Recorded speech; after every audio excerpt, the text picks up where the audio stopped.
नमस्कार, मेरा नाम अभिषेक तिवारी है और आज हम लोग समझने जा रहे हैं प्रतिरोध और प्रतिरोधकता क्या है तथा प्रतिरोधकता का नियम जो होता है उसको समझेंगे। फिजिक्स का टॉपिक है, इंजीनियरिंग के बच्चे भी बहुत देखते हैं, इस मतलब बहुत इम्पोर्टेंट टॉपिक है ना।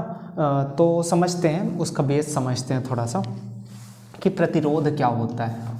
प्रतिरोध, देखिए सब कुछ नाम पर होता है। नाम, अगर आप नाम समझ पा रहे हैं तो फिर आप टॉपिक भी समझ जाएंगे। प्रतिरोध, इसको बोलने से ही हमको समझ में आ रहा है ये एक प्रकार का विरोध है ना। तो प्रतिरोध जो होता है एक प्रकार का अवरोध है। अब पहले समझते हैं होता क्या है कि जैसे कोई चालक है ना, कोई चालक है, ये हमने कोई चालक तार ली है।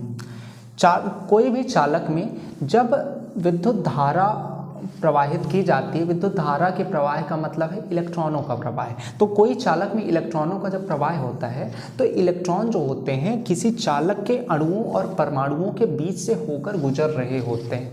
अणुओं, किसी चालक के अणुओं और परमाणुओं के बीच से होकर गुजर रहे होते हैं। तो अब क्योंकि उसके अणु और परमाणु पास पास में होंगे तो इसके कारण से जब इलेक्ट्रॉन आगे बढ़ेंगे तो उनको एक रुकावट का सामना करना पड़ेगा।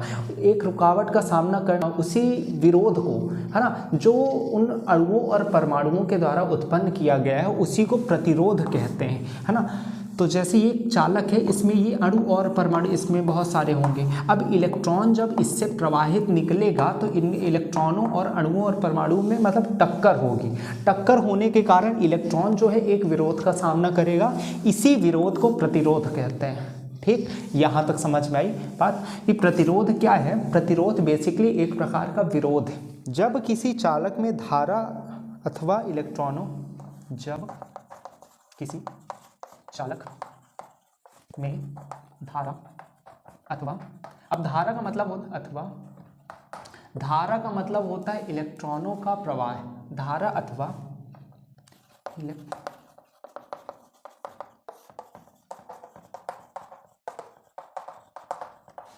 जब किसी चालक में धारा अथवा इलेक्ट्रॉनों का प्रवाह होता है, धारा अथवा इलेक्ट्रॉनों का प्रवाह होता है, तब प्रवाहित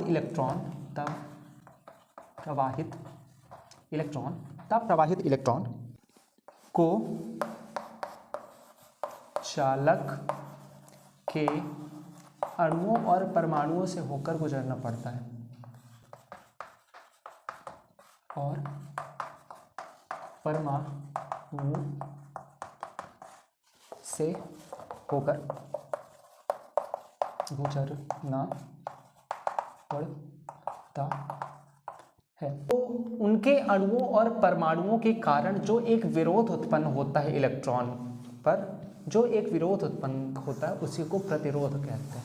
आप इस तरह भी लिख सकते हैं कि जब कोई चालक में धारा अथवा इलेक्ट्रॉनों का प्रवाह होता है तब प्रवाहित इलेक्ट्रॉन को चालक के अणुओं और परमाणुओं से होकर गुजरना पड़ता है।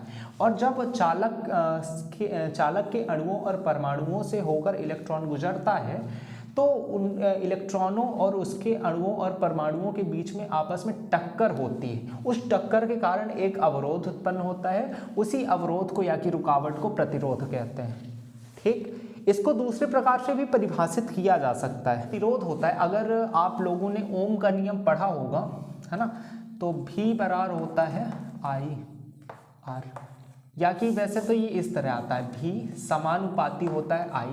ठीक, तो V बराबर होता है I और ये समानुपातिकता के चिन्ह हटने के कारण यहाँ पर एक नियतांक आता है, उसको R कहते हैं।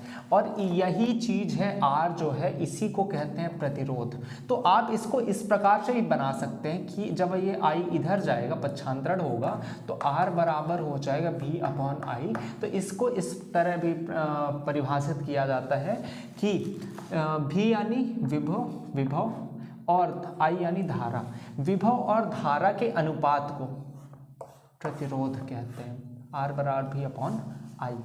ठीक है, इसका SI मात्रक जो होता है, SI मात्रक जो होता है ये बहुत इंपॉर्टेंट है। ओम होता है इसका SI मात्रक, ये चिन्ह है ओम का, इस तरह चिन्ह है इसका। SI मात्रक ओम होता है